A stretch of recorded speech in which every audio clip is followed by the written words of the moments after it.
Kasunod po ng pagsuko sa NBI, malungkot at iniisip umano ngayon ni Sara Diskaya ang pamilya ayon sa kanilang takapagsalita. Iginiit din niyang nadamay lang siya sa ghost project sa Davao Occidental. Buwelta ng DPWH, klaro ang ebidensya laban sa kanya. At nakatutok si John Consulta. Pasado alas 3 ng hapon nang dumating sa tanggapan ng NBI ang tagapagsalita ng mga Diskaya na si Attorney Cornelius Samaniego. Pagkalipas ng 2 oras, humarap siya sa media para magbigay ng update sa lagay ng kanilang kliyenteng si Sara Diskaya. Maayos naman siya doon sa taas. Nalulungkot lang siya. Siyempre, may kasong na-file sa kanya sa Davao. At dahil doon, ang iniisip niya yung pamilya niya. Mitigating o makakatulong daw sa kaso ni Diskaya ang kanyang ginawang pagsuko. Pero kasama rin sa kinonsidera ay ang kanyang seguridad. Hindi natin alam kung totoo o hindi, pero mas maganda na yung nakakasiguro. Diba?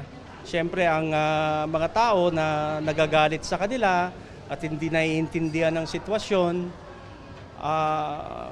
may karapatan silang magalit. Pero siyempre, sa parte ni na Ma'am Sara, ni na Sir Curly, kailangan din nila mag-ingat. Hindi na natin pinahirapan ng gobyerno. Ito'y nagpapatunay lang na si Ma'am Sara, si Ma'am Rimando ay malinis ang kanilang konsensya.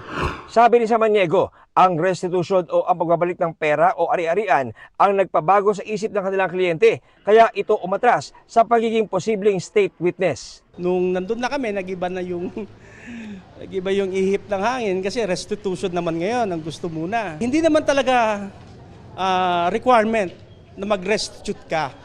Okay. Korte lang ang talagang nagbibigay ng order kung magbabayad ka ng civil liability or magre-restitute ka ng ganitong amount.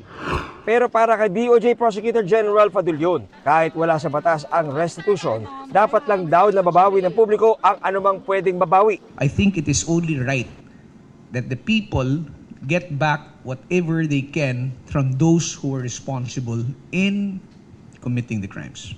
We will not be chasing after them. We will not be di namin sila liligawan. Kung gusto nila at meron silang gustong ibigay na impormasyon dito, gusto talaga nila makipagtulungan, makikinig kami.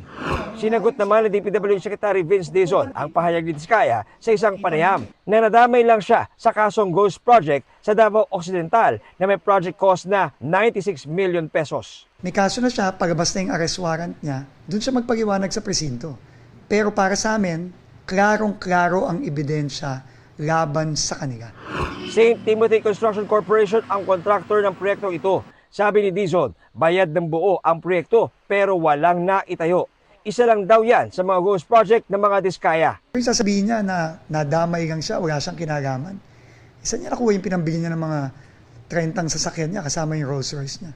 In fact, meron na namang ifa-file, sinabi na ng ombudsman na yung kaso sa Bulacan, kasama din ng St. Timothy doon.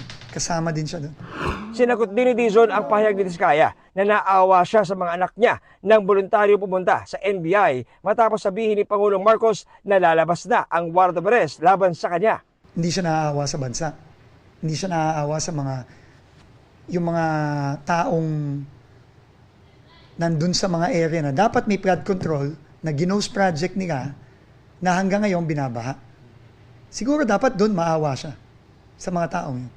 Sa tingin naman ng Department of Interior and Local Government, wala sila nakikitang panganib o banta sa buhay ni Diskaya. I don't believe there's a risk for her. Mabuti nga na nag-surrender na lang siya kasi hinanap eh. Kasi we have never considered her as armed and dangerous kung maging fugitive, kung maging wanted siya. So we would have arrested her in a natural way. Para sa GMA Integrated News, John Consulta, nakatutok 24 oras.